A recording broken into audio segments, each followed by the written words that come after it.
This podcast is a member of the Voices of Wrestling Podcasting Network. Visit voicesofwrestling.com to hear the rest of our great podcasts, as well as show reviews, columns, opinions, and updates across the world of wrestling.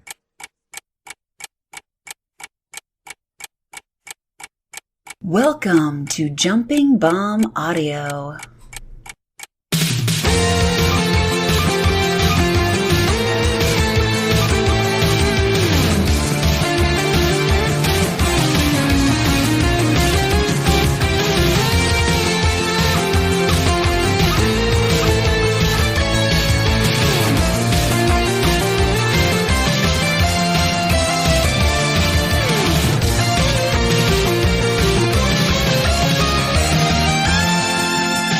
Everybody, welcome back to Jumping Bomb Audio, a show all about Joshi Pro Wrestling.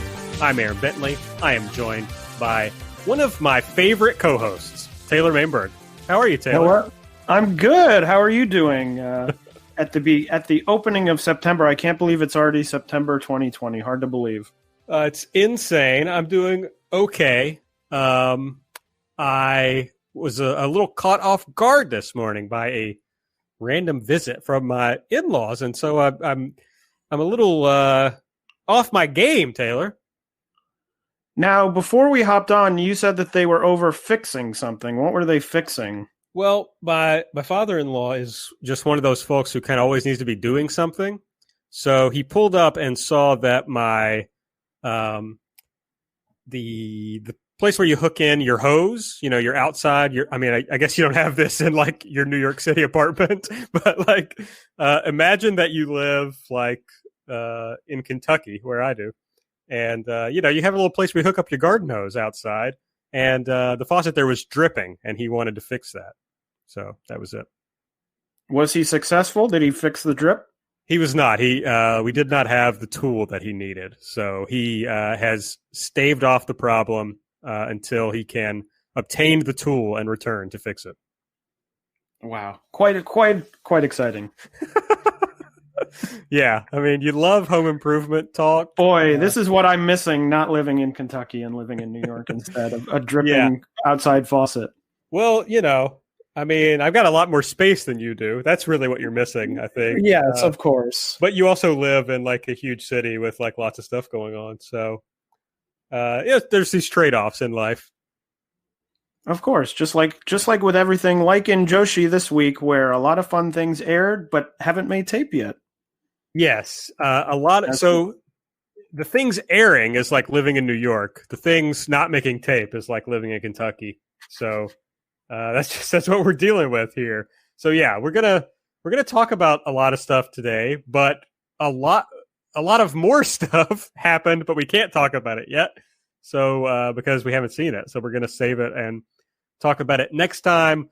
Before we get into everything, I want to remind you to please follow us on Twitter at JBombAudio. You can find me at Aaron Like the Car, Taylor's at Tay Mainbo. Subscribe to the show, please. Give us a rating and a review on, if you use the Apple Podcast app, that really helps people find the show. And if you want to donate to the show, you can do so by going to redcircle.com/shows/jumping-bomb-audio. We got some news about a big kind of super promotion that appears to be forming. We'll talk about that.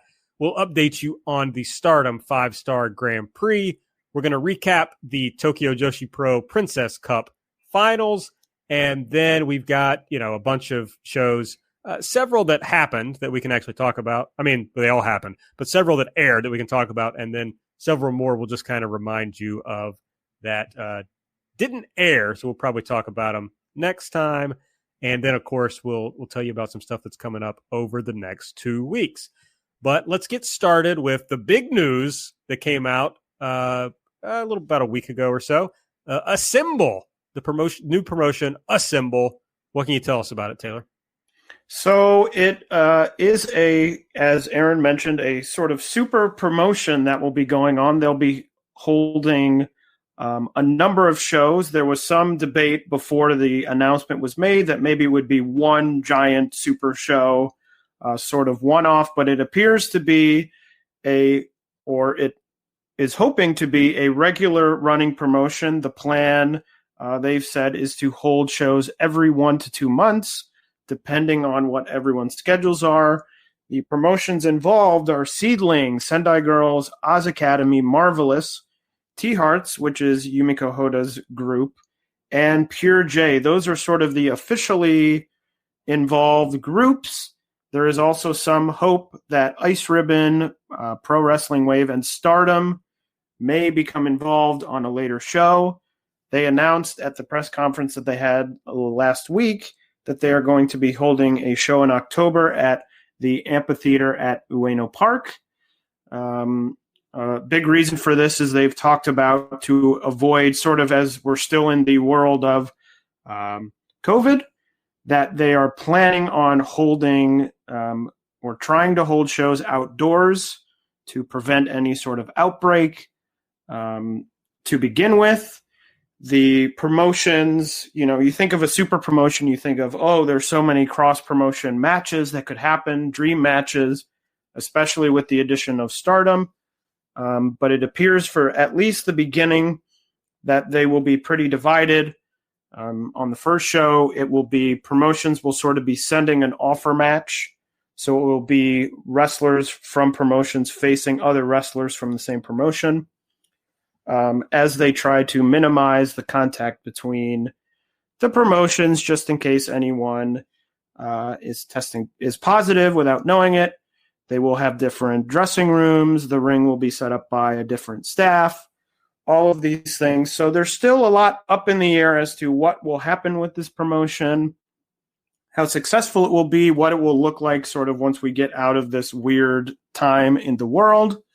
But a pretty exciting, I think, at least for me personally, a pretty exciting development to see all these groups coming together to sort of try and help each other at this point in time when, a lot of promotions, not just Joshi promotions, but promotions around the world are struggling with these new COVID restrictions. And I know that I was excited, and actually this was an event that sort of broke through outside of the Joshi bubble. I saw a lot of people who I know don't regularly watch Joshi or watch Joshi at all talking about this, wondering about it, debating about it, and things like that. So hopefully this will be good for all the promotions involved. They'll be able to come together and really sort of help all of them at the same time by having these big shows. I think it's interesting that Stardom is at least involved in some way, even if they're not going to have a match on the first show, just because they are, less prone to all the issues that have been caused to promotions from COVID, since they have the Bushi Road backing. So I think it's interesting that they might be involved. Certainly it speaks well of them, I think, to be in there and helping, your Pure J's and your Marvelouses that are probably going to need the help a little more. Also, just the fascinating part of maybe Stardom and SEAdLINNNG working together, Stardom and Ice Ribbon. There's a lot of fun things related to that. Yeah, there's a lot of sort of possibilities that could happen. We don't know. I think it might become more clear after the first show, and once they start really getting into as they said, that they want to hold shows every 1 to 2 months. Once we get a few shows under our belts, maybe in 6 months, Stardom has never sent anyone, and maybe it's a thought that, they back out, and all of a sudden we're saying, well, this is a little bit less exciting than initially thought. But it will be interesting. It's certainly good to see these promotions trying something new, trying to help each other, rather than, a Joshi world where they're all, competing against each other, trying to beat each other. I'd rather see a Joshi universe where they're helping each other, making each other better, and hopefully getting more new fans into all of these promotions to really help them out, because the more fans they get, the more shows they can run at, different places and things like that. So hopefully it's good for everyone involved. Yeah, and we can hold out hope for those actual dream matches later on. So exciting stuff. Also, we found out some news about the Catch the Wave tournament. Yeah, so the Catch the Wave tournament was canceled.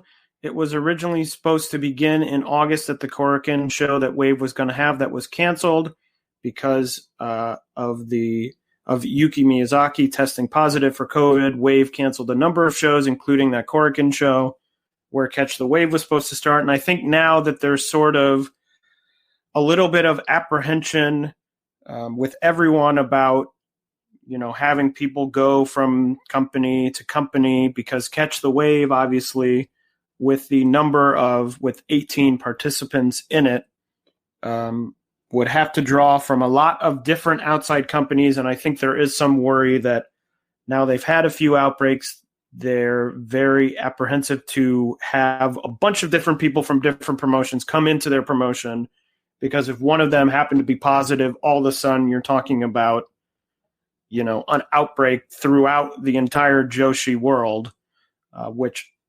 obviously everyone wants to avoid. Yeah, you could pretty easily shut down all the promotions that aren't, self-contained. So that would be bad for us for sure, and for all the people who like watching all the smaller promotions. Yeah, and there have been some other the rookie tournament that Sendai's having. We talked about it before that Mei Suruga pulled out of that. She was supposed to be in the second round. I think some of that was the same sort of decision to say, well, we're a little bit concerned about, sending this person here, because if someone has it, she brings it back to Gato Moves, ChocoPro. So I think you're going to see, at least for the next few months, a little bit more caution in terms of, cross promotion wrestling. Now, that doesn't mean it's going to totally shut down, but you may sort of see things like this and see promotions more apprehensive to bring in a lot of different outside talent. It just sucks. I mean, I don't know what a lot of these women do outside of wrestling. So, I mean, I don't know what their ability is to earn money when you can't run as many shows, especially your freelancers who aren't tied to any one promotion. So it's just it's a tough time for everybody. Yeah, it's sort of, everyone's doing the best that they can, but everyone's sort of, and part of the reason, they talked about part of the reason for putting Assemble together was to try and help these promotions out that have been sort of forced into these struggles out of their own control. I think about, these promotions running Korakuen, which are usually the big shows, and they get a lot of, even if they don't fill the building, they get 600, 700 people. I know Ice Ribbon had a Korakuen last week, which we'll talk about in a few minutes. I saw, but the attendance number is 342, and you think, oh God, no one went. But that's a lot because, of these restrictions of attendance. And so even the sort of bigger promotions are being put into situations where even if, people want to come, they can't, because the building, which used to hold, I think about Shinkibo, which used to hold 300 people now, or 400 people now, only holds 200. And so you're really put in a tough spot in terms of making the money to put on these shows. Yeah, when you cut your revenue in half, that means a lot more to Ice Ribbon, I'm sure, than it does to Cyber Agent or whatever. So, yeah, and I don't know I don't know anything about the finances of really any of these companies, what they are, who's, obviously except for Stardom and Tokyo Joshi, which have big backers. So I wouldn't be surprised if, they're running these shows, at a total break even or maybe a loss, just because there's not enough you can't get enough bodies in the building to make the money you need. But if you don't run, then you're really doing nothing. Then you're just losing money by doing nothing. So yeah, I've been pleasantly surprised that it seems like none of the promotions are in dire straits. Like, I know, there was a lot of talk about Big Japan being in trouble and things like that, where they did a fundraising drive to try and raise money to keep the promotion alive. which is a bit scary, and nothing to my knowledge is that close in Joshi. But you never know if this goes on for another X number of months, whether it gets to that point where a company has to sort of, it's sort of sink or swim. Absolutely. I mean, even during this, it's like, yeah, maybe you are breaking even, but you want to stay in the public consciousness, I would imagine. Even if you have to run a show that makes, $10 or whatever, it's like, well, at least we're doing shows and keeping our fans engaged, assuming that everybody stays safe so that you can, once everything is like okay to run full capacity shows again, 2 years from now, then, your fans can come back. So, well, let's move over into Stardom, the 5-star Grand Prix. Of course, Stardom coming off a big break because of COVID, because they had, they never really told us much about it, but I think they ended up with 2 people who tested positive, if I'm correct about that. And they took over 2 weeks off. They came back on September 5th at Shinkiba First Ring. They also ran the next day, September 6th, at Sendai Pit in Sendai. So the thing about it is we've only seen 2 of these matches, and frankly, I've only seen 1 of these matches. The previously discussed random appearance of my in-laws stopped me from watching the Utami versus Azumi match. So I've only seen the 9-5 Konami versus Mayu Iwatani match. What do you want to do here, Taylor? Do you want to run down Now let's talk about the matches that we've seen first, and then let's run down everything else. Does that sound okay to you? Sounds good to me. Okay, so the September 5th main event that we both seen, this is in the red block. Konami defeated Mayu Iwatani with the triangle arm lock. A big surprise to me. Yeah, a surprising result. I think Konami is someone who, these tournaments come up a lot and people go, oh, Konami might do well. And then it turns out, she doesn't do poorly, but she sort of finishes in the middle or, upper middle. So I was sort of surprised. I figured she was sort of destined for that point again, but she won here, and as we'll talk about in a few minutes, she won again on the 6th. So looking, seemingly putting together some momentum. I know someone we didn't really go that in depth in the last time we talked about, who we thought could finish at the top of the block, but it looks like building momentum, looking good. Don't know what will happen in the future, but certainly a little bit surprising, although maybe long hoped for or expected by probably a lot of the fans. Yeah, it was like I try to now when it's 5-star, because there's so many shows, I don't really go out of my way super hardcore to like avoid spoilers, because it's like there's just so many matches, it would be impossible. So I kind of like, usually once I start seeing the Stardom account tweeting results, I like mute them. And then, as soon as I wake up, I'll unmute them, the next morning or whatever, if I go to bed during the show. So, but on this one, I like accidentally saw it, and I thought it said that Mayu won. So I'm like watching this match and I'm like, oh yeah, this is okay. Like I see Konami's working the submissions. Mayu's getting to the ropes. Mayu's getting her big comebacks. Konami kind of takes control, and I'm just watching it the whole time, like, okay, just like waiting for Mayu to hit the big move that like turns it. And then it was like, oh, that wasn't like that, not what we were waiting for. It was just that Konami was taking control of the match and Mayu was trying to survive, but then she couldn't, so it's like, it was a terrifically surprising finish for me. And it really changed the tenor of the match in a lot of ways.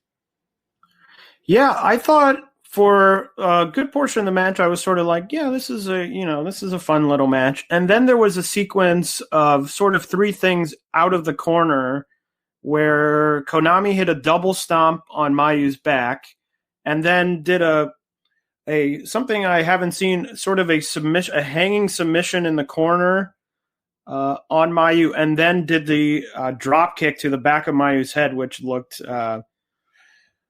pretty wild. That really sort of kicked the match into the next gear for me, and I ended up really liking this match. That sort of kicked it into the next gear, into the finish, which was very surprising. I mean, Mayu talked before the match in her promo about she only had 2 points, or she only has 2 points so far, and needed to get the win and doesn't get the win. So sort of a little bit of a surprise. But overall, I thought it was a good match, a fun match. And as I said, that the finishing sequence was pretty great for me. All right, so let me ask you this. I'm going to out myself as being a little bit of a dummy, but we didn't talk about this last episode, so maybe I'm not the only co-host of this show who didn't realize this. All right, at the 9/28 Korakuen that Stardom announced, there's going to be an Oedo Tai versus Tokyo Cyber Squad match, and if Tokyo Cyber Squad loses, they disband. But I have just recently learned that was already scheduled for the Yokohama shows. Did you know that? I did know that. Thanks for mentioning it on the show to inform me. You know, I do this show to learn more about Joshi. Well, I don't know why it wouldn't have been mentioned, because I think the time when we were going to, I think we did a show and the card hadn't been announced, or just maybe one or two matches had been announced. And then by the time we did the next show, the show had been canceled. So then at that point, there was no reason to talk about what the card was, because the show was not happening at that point. I think that might have been why that was missed on the show. Although I don't know if my timing is correct, but I remember we didn't really ever talk about the Yokohama show, just because I think the timing between us doing the show, them announcing it, and then them announcing it was canceled meant that we never really got to cover it on the show. That may be true. I just know that when I saw this was happening, I was stunned to find out that it had already been scheduled. This is like the promotion I keep up with the closest, and I missed that completely. So felt like a pretty big dummy on that. I guess we'll talk about that more as it comes, but I just assume that Tokyo Cyber Squad is being disbanded, right? Yes, I would assume that for a number of reasons.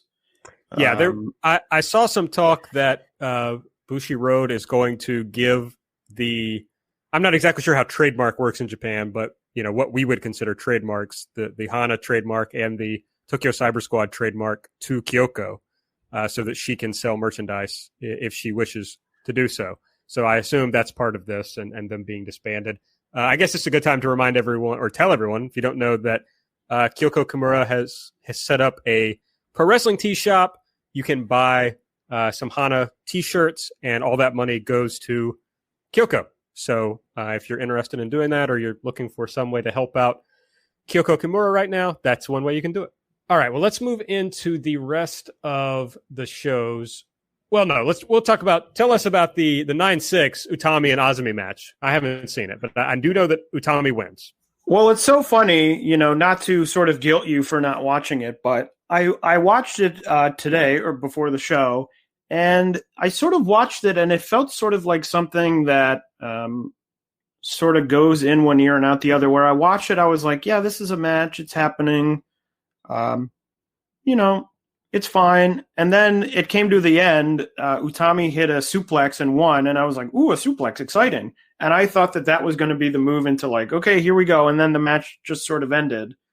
And I was like, oh, okay. And I remember finishing and going, oh, I hope Aaron has some thoughts on this match. But obviously you don't.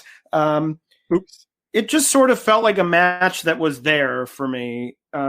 Certainly wasn't bad by any stretch, but it's just a match that ends and you're like, I don't really have much to say about it. The outcome is not all that surprising. Utami's doing very well in the tournament and is obviously near the top of the,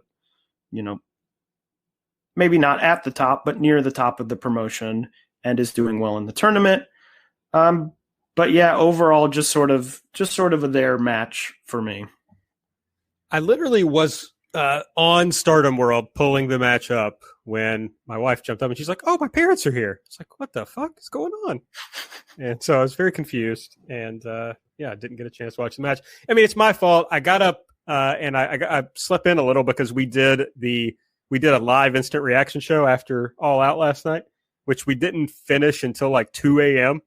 So I slept in a little and was watching the F1 race this morning. And it was such an exciting finish that I was like hanging out watching the post show for some time. And so I screwed myself and all that. It's my fault in the end. Well, it happens. That's life. I don't know. Maybe people will tell me I'm wrong about this match and that it was quite exciting. That does happen from time to time. But just sort of a their match, an interesting. I mean, looking at 9-6, sort of an interesting main event because there's a few other matches. Maybe not a few, but maybe one. Another match that I might say, that in my mind would have been the main event, but want to give different people a chance at the top, especially when you got so many matches going on, and now you've got all of these previously scheduled sort of small shows crammed into a smaller number of big shows. Give someone Utami, Azumi a chance to main event a show. All right, well, let's run down the results from these two shows, and then we'll look at where the points stand. Let's see. Let's start on 9-5. We had Tam Nakano defeating Death Yamasan, Himeka defeating Starlight Kid, Jungle Kiona defeating Azumi, Julia defeated Saya Kamitani, Natsuko Tora defeated Momo Watanabe, and as the previously discussed, Konami defeated Mayu. Then on 9-6, I see a couple that could have main evented this. Momo defeated Shuri, but this was a forfeit. Shuri did not work the show. They said at the time she had a family issue, and we later learned that very sadly her mother passed away. So I'm not sure how long she's going to be away from the promotion, but they decided just to give Momo the win. And I think Momo wrestled Saki Kashima instead in a non-tournament match. She did. Yeah. We had Jungle Kiona getting her second win. Finally, she defeated Saya Ida. Saya Kamitani went to a draw with Himeka. Can't wait to see what a 20-minute draw between Tall Saya and the Jumbo Princess looks like.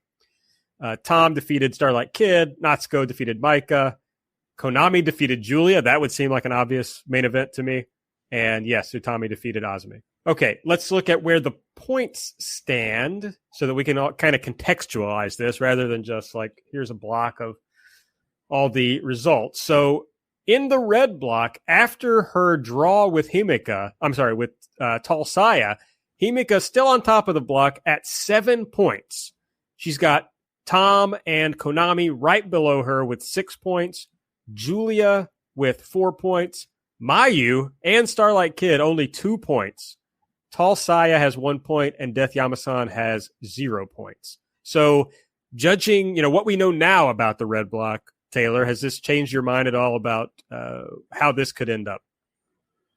Well, as I mentioned, Konami seemingly building a lot of momentum. And, we talked a lot about how, depending on who comes out of the blue block, we still don't know who that will be. It may be that the red block provides the person who, loses in the finals, maybe someone strong. So that could be someone like Konami.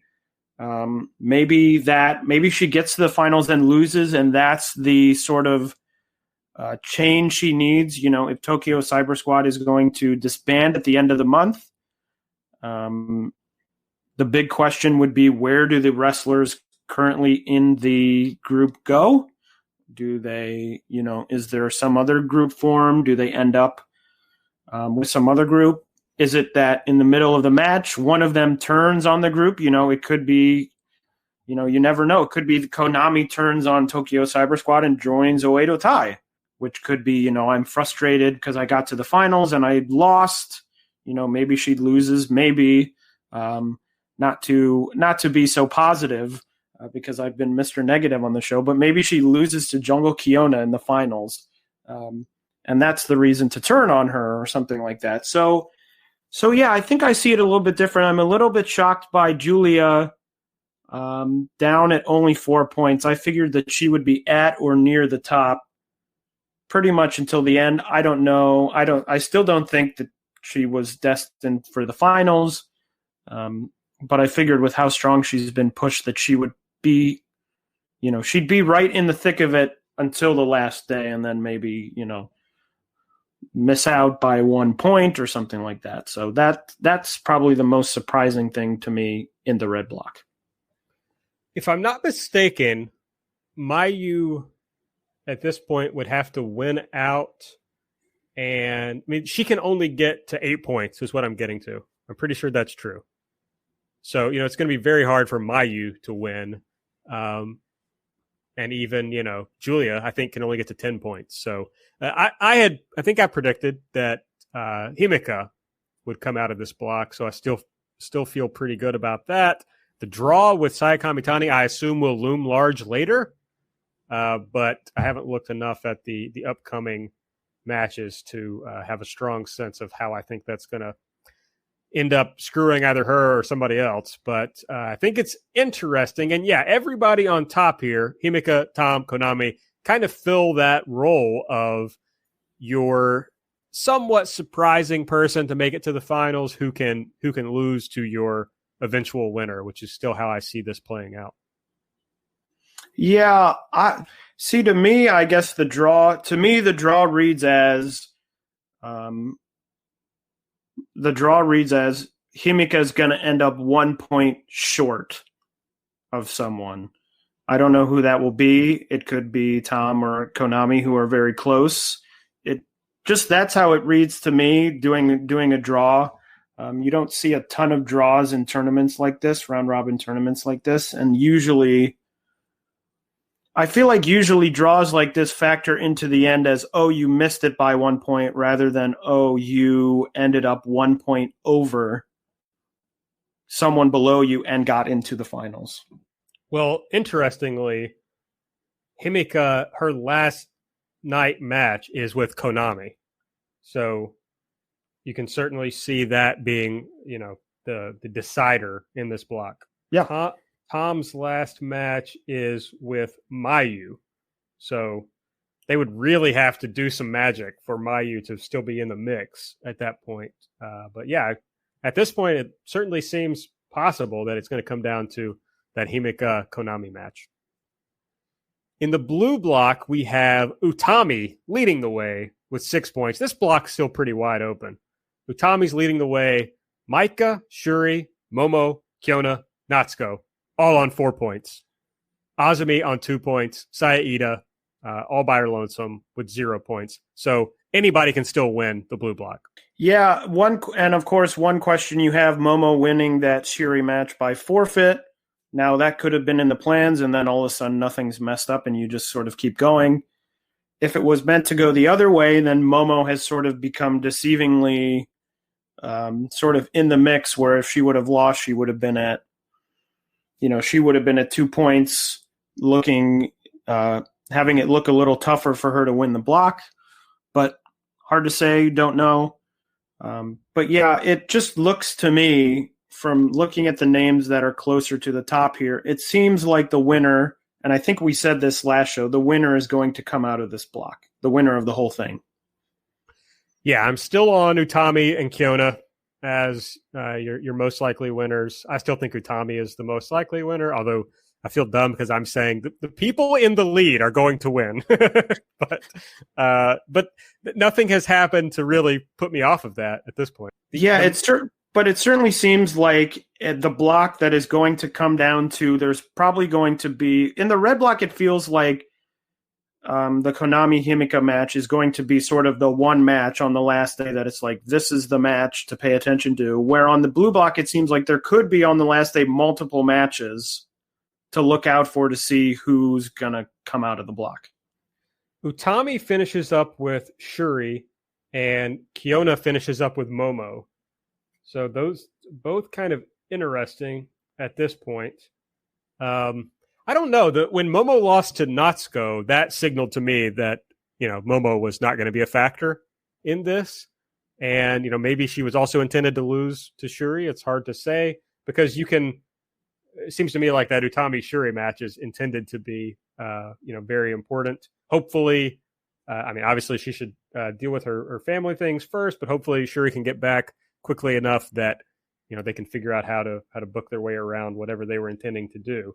But yeah, it's hard to say what they intended to do with Momo. But Kiona, as I talked about, she's after losing the first two matches, she's won her next two. She can still win out and be a factor. Sure.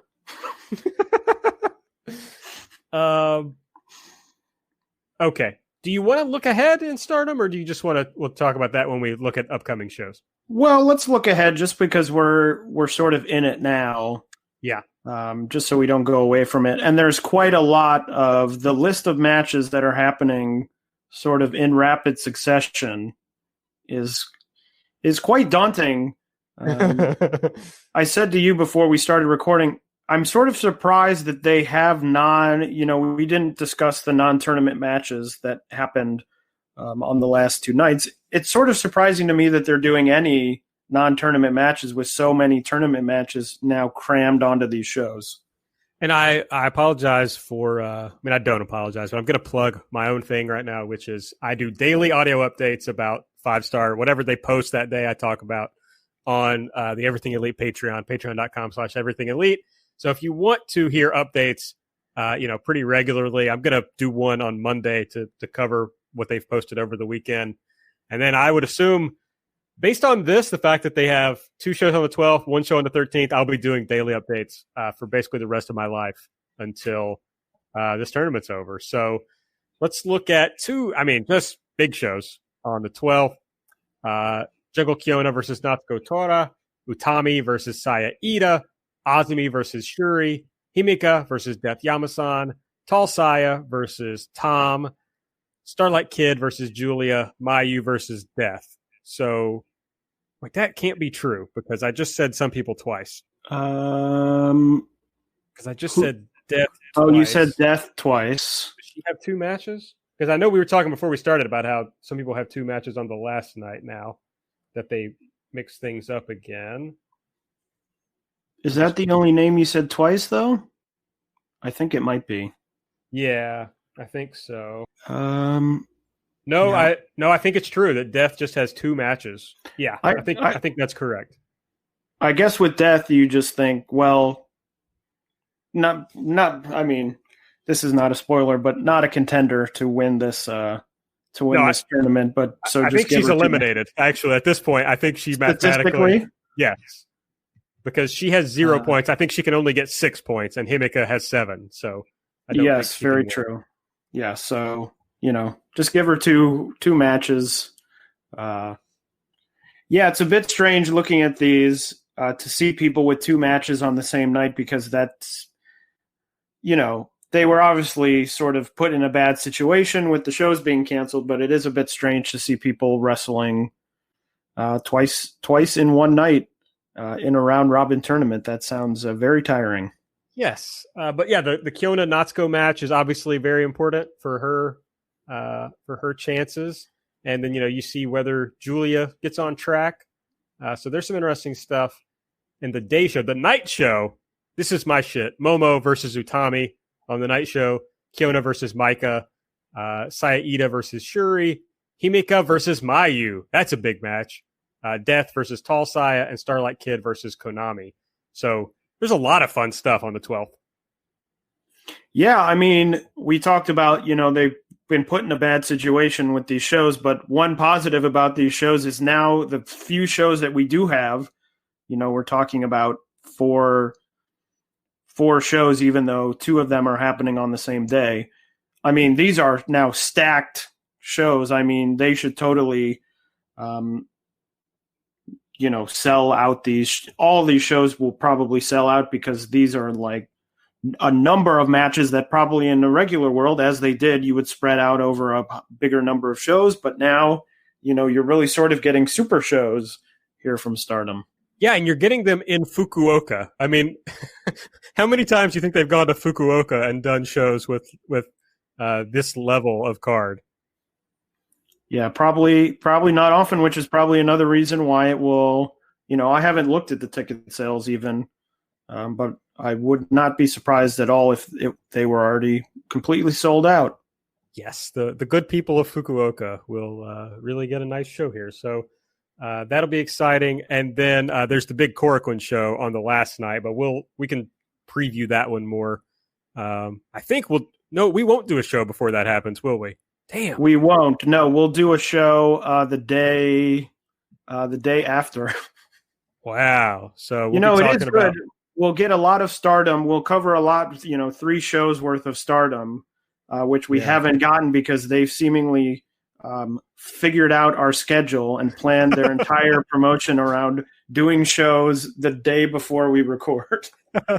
Yeah, so we don't get to actually talk about the matches. We'll just get to talk about well, that really sucks because that means I'm going to have to spoil myself on the whole last day before our show. So I'm bummed about that now. But yeah.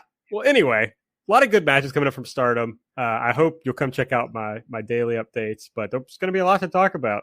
So that's Stardom. Let's move over into Tokyo Joshi Pro. They, of course, had their big tournament, the Tokyo Princess Cup. They just had the finals on August 29th. Do you want to go down the whole card, or you just want to talk about the tournament matches? I think just talking generally about the tournament, I don't have that much to say about the non-tournament matches. Sure. They're just kind of random 6-person tags generally on the rest of the card. Yeah, all fun, and I thought that this was by far the best show of the entire tournament. I mean, that's not a huge surprise when, you have the semifinals with 4 of the best wrestlers in the company taking up, half of the card. But I thought that this was easily the most fun and the best show in-ring wise from the whole tournament. Yeah, and I specifically liked the final 6-person tag, the Miyu Watanabe, Rika Tatsumi, Suzume versus Hikari Noa, Natsumi Maki, and Pam Harajuku. That was a really fun tag. Yeah, and I thought, one thing I was very happy to see Mizuki win because she's my favorite wrestler in Tokyo Joshi. Excited to see the Magical Sugar Rapids Explode match that will be happening down the line. It was funny, though. Last show I said, maybe Maki Ito wins because they've been waiting for her to get better at wrestling and maybe it's not going to happen. And I thought her match against Mizuki in the semifinals, the first Princess Cup match of this card, I thought it was really good. I thought it was an excellent match. I thought Maki looked really good. Obviously, Mizuki is very super talented, so she was great. But I thought that it was maybe the strongest match on the entire card. Quick-paced, went under 13 minutes, so didn't mess around, and, probably my favorite match of the tournament. The Ito-Mizuki match was your favorite match of the tournament? I think so, yeah. Oh, I liked it. I don't think it was definitely not my favorite match of the tournament. I meant to make a ratings, or like a list, and I forgot to do that. So, sorry, everybody. You won't care in 2 weeks about my top 5 matches from the Tokyo Princess Cup. But no, this definitely was not going to be my favorite match, but it was a lot of fun. I thought, I was going to say something else about Mizuki, but we'll talk about that after we talk about the final. Frankly, I even liked the Miyu versus Shoko Nakajima match more than I liked the Maki Ito versus Mizuki match. Interesting. Well, I don't know. There was like a thing through this whole tournament for me of the matches that separated themselves from the others were the ones that were like particularly energetic, particularly urgent. It's like, this is a single elimination tournament. And I didn't feel like every match had that urgency of, I got to win this particular match to advance and to have a chance of going for the championship.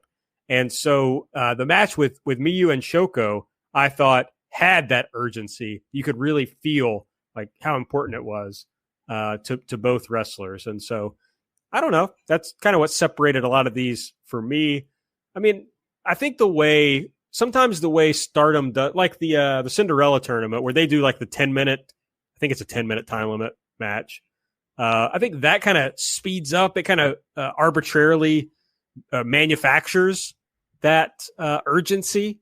And I think they probably could have used some of that in this tournament. Yeah, and also for that tournament, they do the over-the-top rope stipulation as well, which I also think you're right adds a little bit of, then anyone can beat anyone, because if you just happen to push someone over the top rope or someone falls over the top rope, then you've won the match, and you don't have to say, okay, this person who's below, person X who's below person Y doesn't have to go in and pin them or submit them to win. It could just be, it was a fluke and this person went over the top rope and they lost. Yeah. Now, I think the Princess Cup, I'm not sure if everybody agrees with this, but I feel like maybe this seems a little more prestigious than the Cinderella tournament. Maybe because this is Tokyo Joshi Pro's big tournament, and the Cinderella tournament is definitely like secondary to the 5-star.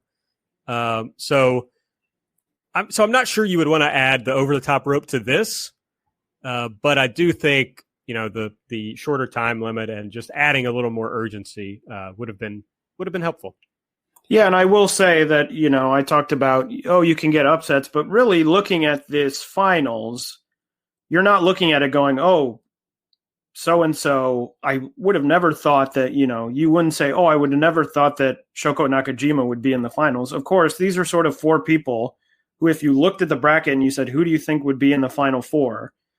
There was probably 6 or maybe 8 people who you would say, realistically, if this is based on, just basing it on who's the top of the promotion, who are the best wrestlers, who are the crowd favorites? I mean, these are 4 people that probably a lot of people would have picked to be in the final. So it isn't like a Cinderella.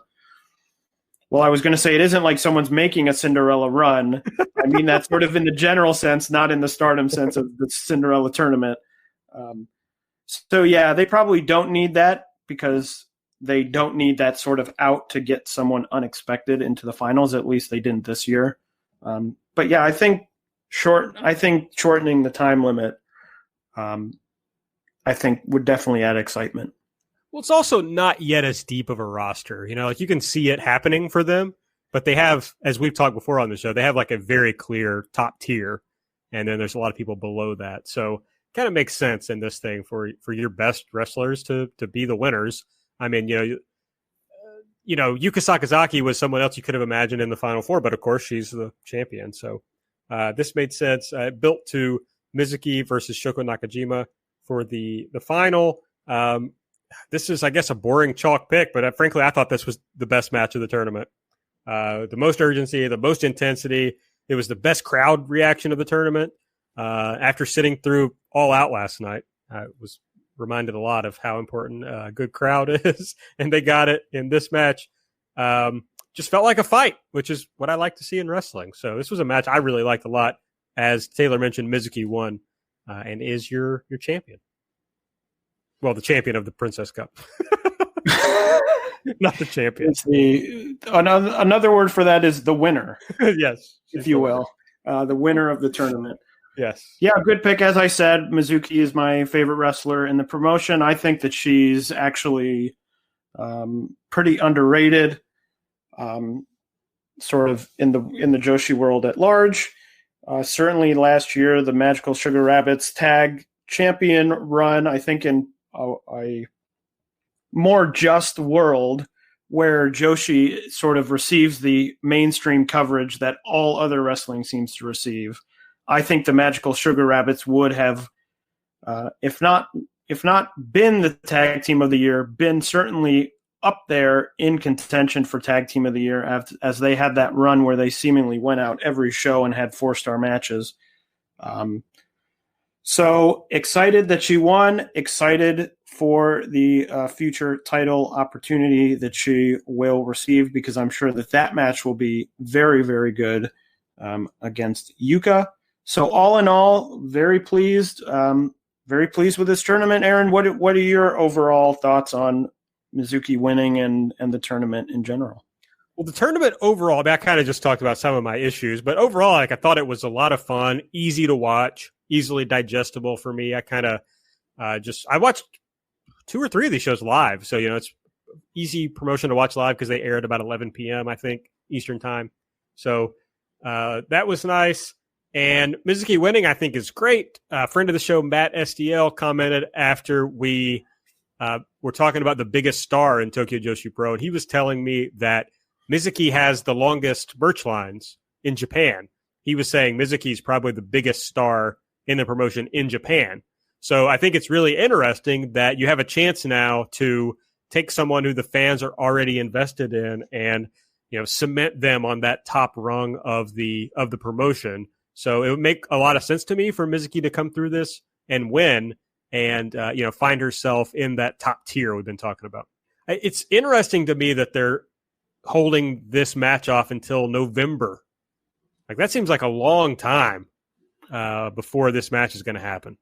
Well, I was looking at the schedule to look at the upcoming shows. They don't have really that many. Well, they certainly don't really have any big shows. I don't think they have a, Korakuen or anything like that scheduled. And that's usually when they hold those matches. And I guess the other thing would be if you have it before then you have to make sort of a quick turnaround. If you hold it, for example, at the end of September or something like that, I'm just making up a date. Then you've only got 1 month or so to sort of build up a new contender over a limited number of shows. They don't run that many shows. So it makes sense to me. It gives you time to really build the match between these two, really build it up, hype it up, get people to want to come to this show. I'm sure that they'll add a tag title match to the show because this is going to be their biggest show in the promotion's history. So it is unfortunately for us a long time to wait. But I think it's an appropriately big match for, as I mentioned, what will be their biggest show in the company's history. And, haven't planned this out yet, but presumably it will happen the day before or the day after we record or something dumb that will. All right, well, those are the big shows that have happened. Well, the big shows that have happened and aired over the past 2 weeks. There are a lot of other shows that have happened, and whether they've aired or not, you'll find out soon. So, Taylor, you want to lead us through our Spark Notes section of the show with some other shows that have been going on? Yeah, so I guess I'll lead off with shows that have happened but have not aired yet. The first one is the big Oz Academy show that we talked about last time. I was hopeful that the show would be up by the time we did this show so that we could cover it. It's a very big show. Unfortunately, it's not airing until September 13th. It will be on Gaora. So when that airs, we will watch it and we'll definitely cover it on the show. It hasn't aired yet, and in fact, I haven't, amazingly, for a show that happened last week, I have not been spoiled on any of the results or events of that show. I tried to avoid them because I am quite excited for that show. I think it's going to be really good.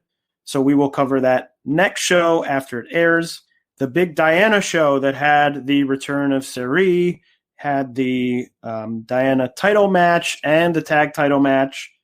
That happened on August 30th. That also has not aired yet. I thought that it might show up on their YouTube like their other shows have, but I think for a big show like this, they saved it. That's going to be on ChocoPro on September 11th. So we will also watch and cover that show next time. As well as there was a Pure J show with 2 title matches on August 30th. That has not aired yet. It will air on ChocoPro on September 12th. So we'll cover that next show. And then the Ice Ribbon August 29th show, which had the Kazuna Tag Tournament, as well as a WUW title match. That did air on the Ice Ribbon channel for an extra fee, but that will be airing on ChocoPro on September 10th. So I have not watched that show yet, but we'll watch it when it's on Nico, and we'll talk about it next time. So those are sort of the big 4 shows that have happened but have not aired. So we will talk about them next time. Now, for shows that happened and did air, ChocoPro still, plugging along. They had their first in-ring show in the promotion's history for number 44. It was main evented by a great match between Chris Brooks and Lulu Pencil. where the winner would get to keep Lulu's Pencil Army hat. There was a big talk before the show about Lulu being in the main event, and she wanted to challenge for the DDT Universal title, but Brooke said no. And so Lulu's hat was put up for grabs in that main event. It was a fun show. They had a little bit of technical difficulties, so part of the show did not make it up, or at least when I was watching it, I missed one of the matches, but the main event is up on their YouTube channel in full. It's a great match, and I recommend that you search it out. Wave has been airing a lot of their shows on YouTube. They had a show on August 23rd, on September 1st, and one actually just a few hours ago on September 6th. The 8/23 show had, it was quite a lot of fun. It had the return of Mio Momono, who we haven't really talked about on this show, marvelous wrestler, who I think is excellent, but has been injured for quite a long time. She was injured for many months, came back last year, and after I think only a handful of shows, was injured again and missed quite a lot of time. She is back. I think Mio is one of the top wrestlers in all of Joshi. Super fun to watch, highly energetic. I'm really glad that she's back. She was on the Wave show on 8/23 and the Wave show on 9/1. It was really great seeing her. That Wave 8/23 show also had Hiroe versus Mayumi Ozaki. That was a lot of fun to see. Not often, you see the sort of Oz Academy hijinks outside of Oz Academy. So that was a lot of fun and easily accessible on their YouTube. You can go back and watch all of them on demand. The 9/6 show had a three-way Hiroe versus Maya Yuki versus Andres Miyagi making an appearance in Wave, and also a Wave title match between Nozaki and Sakura Hirota, and also a second match for Hiroe on that show versus Asuka. So quite exciting. Wave also announced their first new trainee in a long, long time, Shizuki Sukata, who apparently has experience in apparatus gymnastics, so is quite athletic. So that will be fun to see as Hiroe leaves her retirement coming up in about a week or so. She leaves and will be replaced by a new trainee, which is quite exciting. And finally, Sendai Girls aired a show on YouTube from August 22nd. I have to say, usually I'm very positive about all these shows. This, for me, a big-time skip. If you haven't seen it, I would advise you don't need to see it. It was one of, if not the quietest show I've ever heard, wrestling show I've ever heard in my life. The loudest sound on the show, I think, was the air conditioning unit, which was running in the background. I actually thought for the first match or so that it was an empty arena show, but it just turned out that people were very quiet. We'll talk about this maybe more in the future, but Sendai Girls, a lot of these promotions, they had to take time off, or they were running sort of these smaller shows during the time when there was this lockdown in Japan. And a lot of these promotions have come back really afire. We can talk about SEAdLINNG, which came back with, Yoshiko winning the title and all this tag title stuff.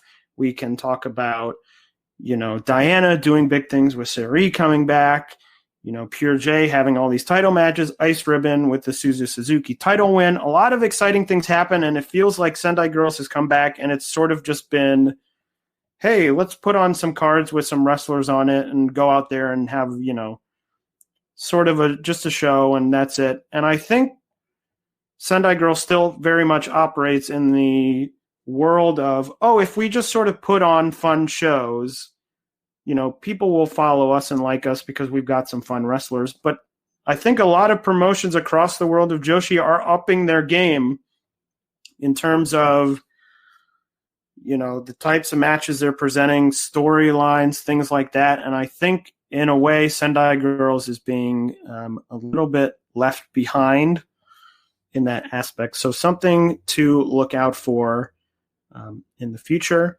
And finally, in their defense, Taylor, they have to farm all day. I mean, when you're out working in the fields all day, I mean, it's hard to like really find the energy to do big crazy matches after that. That is very true. I didn't take that into account, the farming, which is I'm gonna need you to stop being anti-worker on this show. I have a long history of pro-labor podcasts, and I would appreciate if you would respect the labor of the Sendai Girls roster. Thank you. Yes, the farming. I didn't talk about the farming. You're exactly right. The farming is very important. I apologize. I apologize to you, Aaron. Apologize to Mika Iwata and the rest of the bunch, please.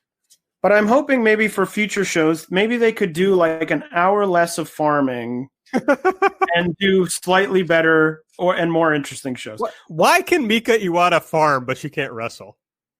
Can someone explain that to me? Here's also my question. So they're busy in the fields, working farming.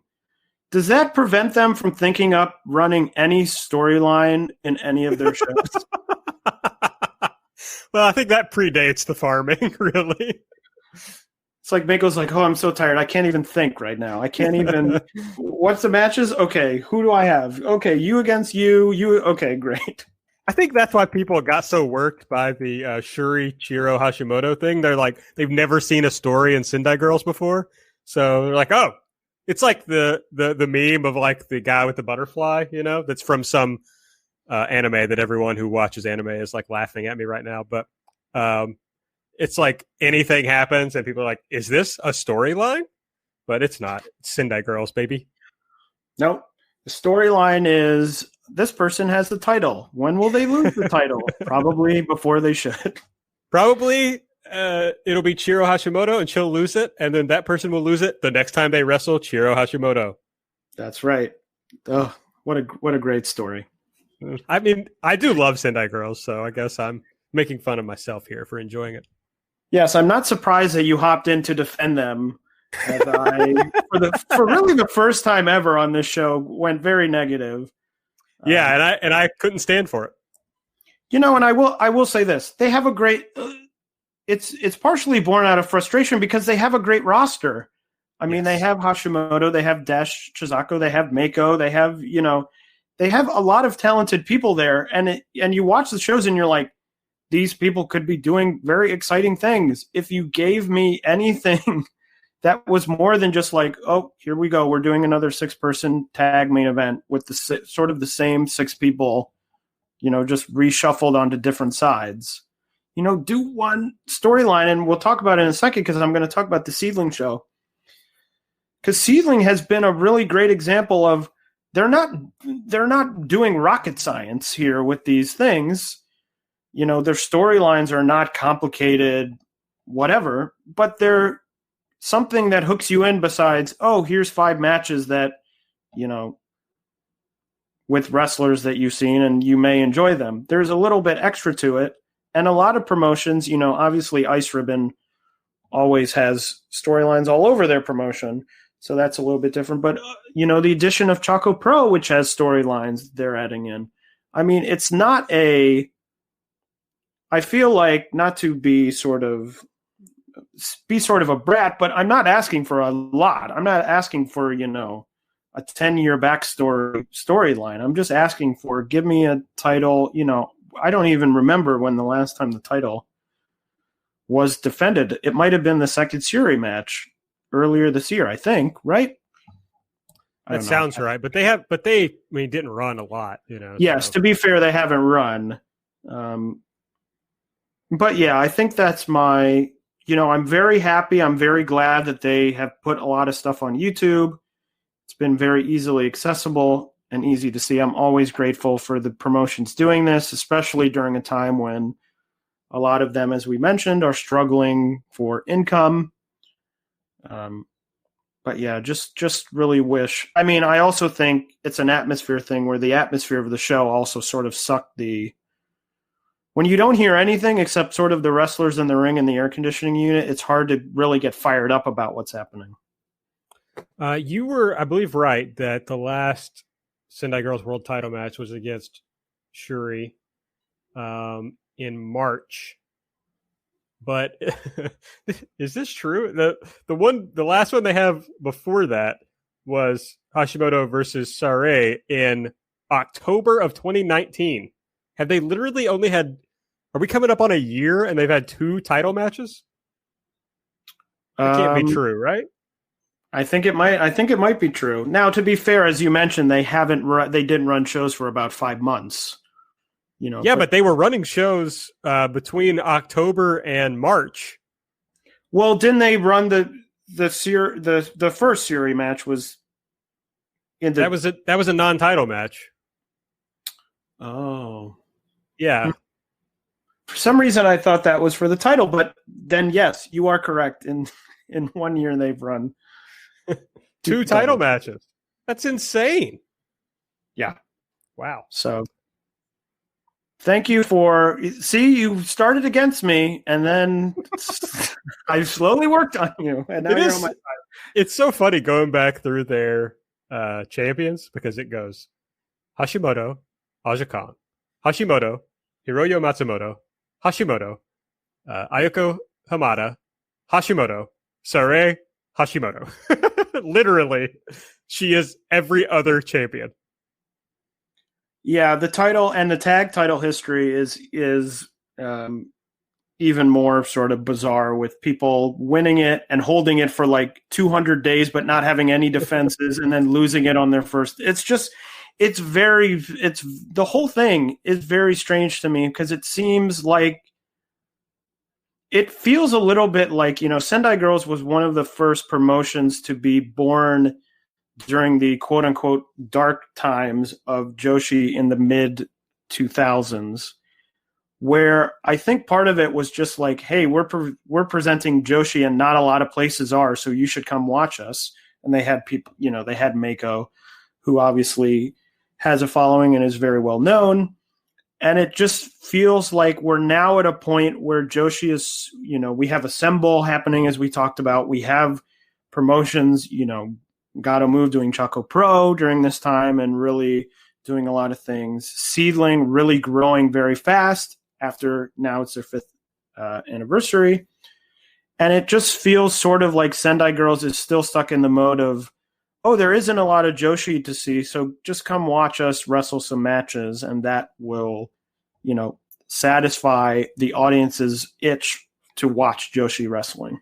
But moving on to the other spectrum, we'll talk about the SEAdLINNG 5th anniversary show that was on YouTube, aired live on YouTube, very excitingly, from August 26th. Aaron, I know that you watched this show as well. What were your thoughts on this show?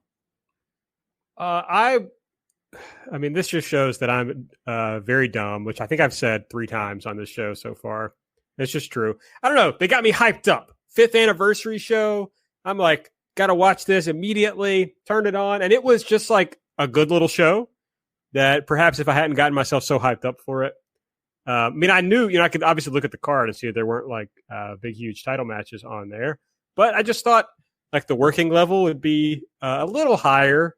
But no, it was just, what you expect to see when somebody shows up at Shinjuku Face. So it was a good show, but nothing that blew me away for sure.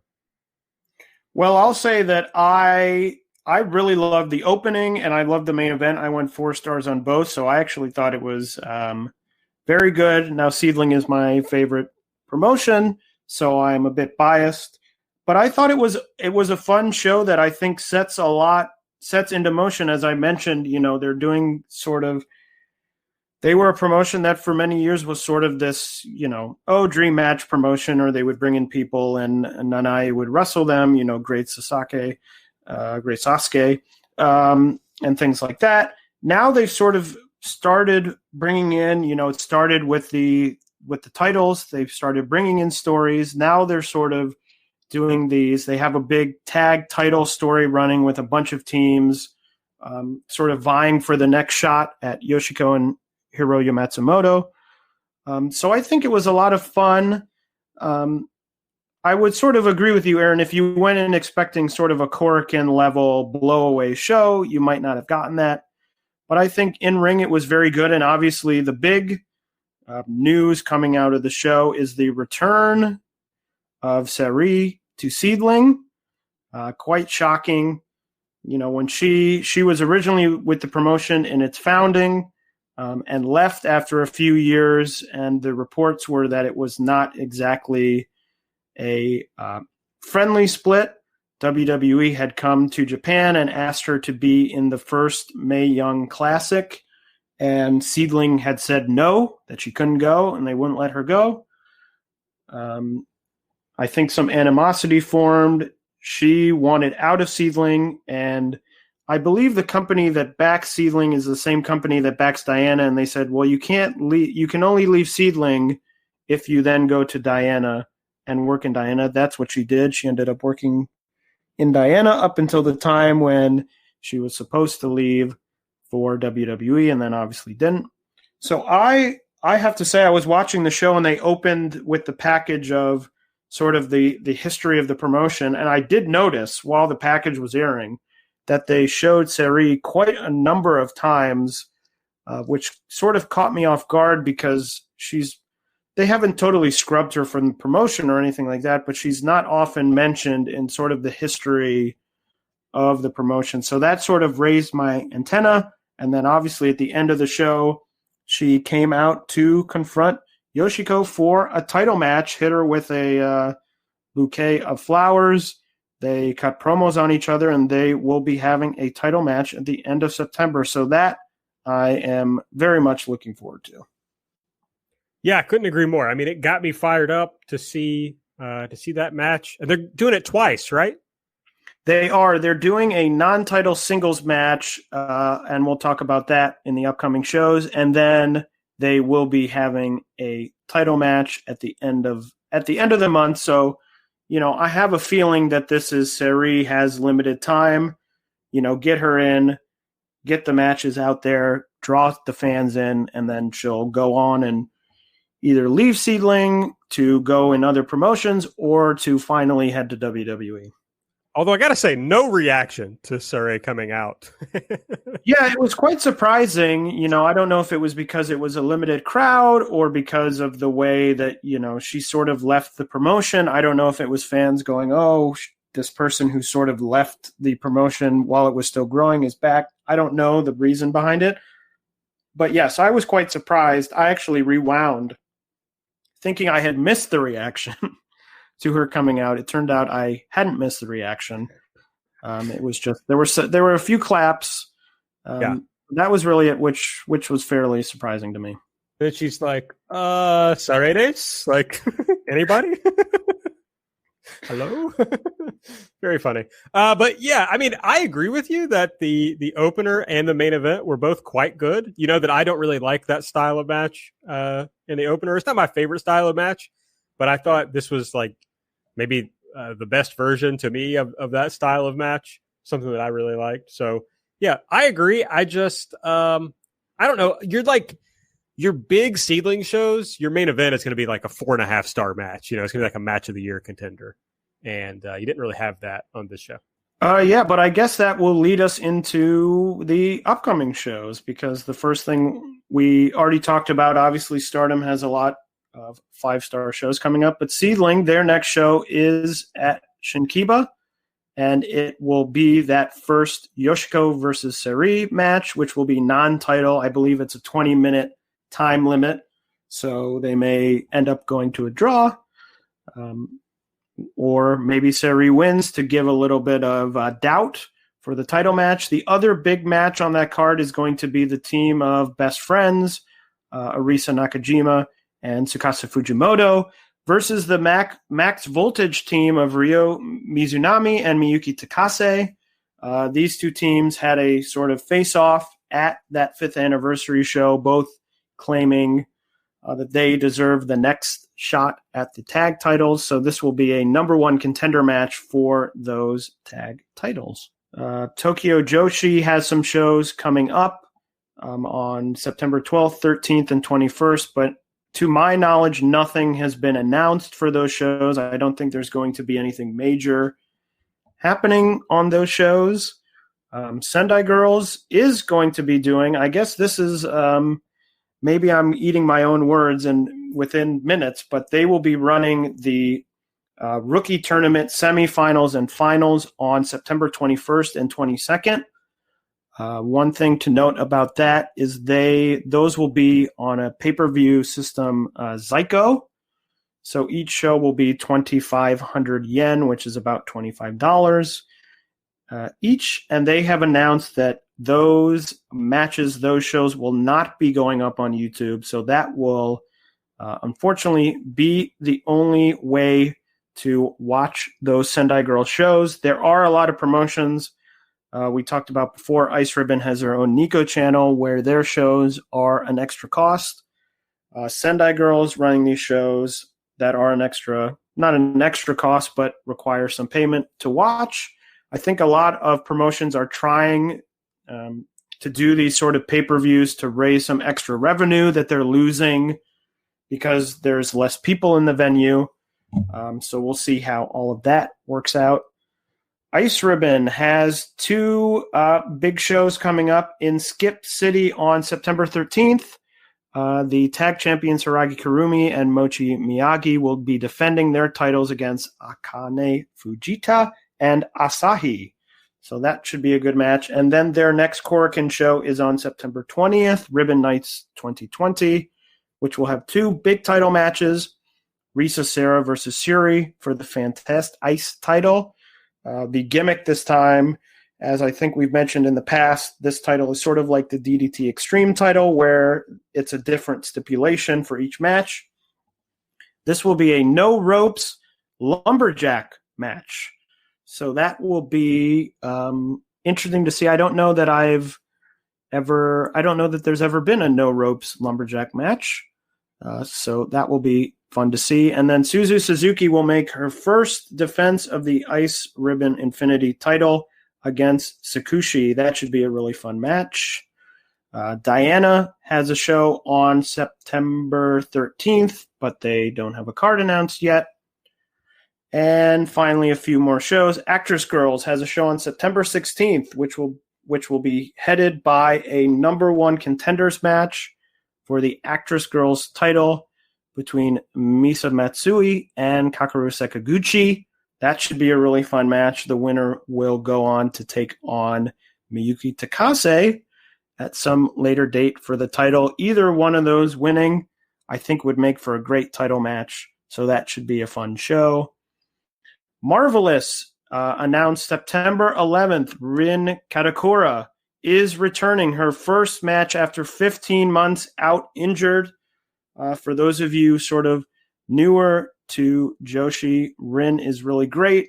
She was in a tag team with Takumi Iroha called Nutra, which was really great. Nutra was the thing that got me into Marvelous in the first place. They had some great matches actually in Stardom at the time. That was really great. I'm really excited. Rin's back. Mio's back. So Marvelous now will be full strength. I think they've got a great roster. A lot of the younger rookies that they've had, Maria, Meiho Shizuki, Makoto Shindo, are reaching the point where they will be hitting or have already hit, in the case of Makoto Shindo, their 2-year anniversary and will be moving out of their rookie gear and into their official wrestling gear. So that's quite exciting. That 9/11 show, another show that is being offered on pay-per-view on Pass Market. A lot of different, we're all learning about all these different Japanese pay-per-view options. That will be airing on Pass Market for 3,000 yen. And it is said that it may air on their Fresh Live service at a later date, but that's not for certain.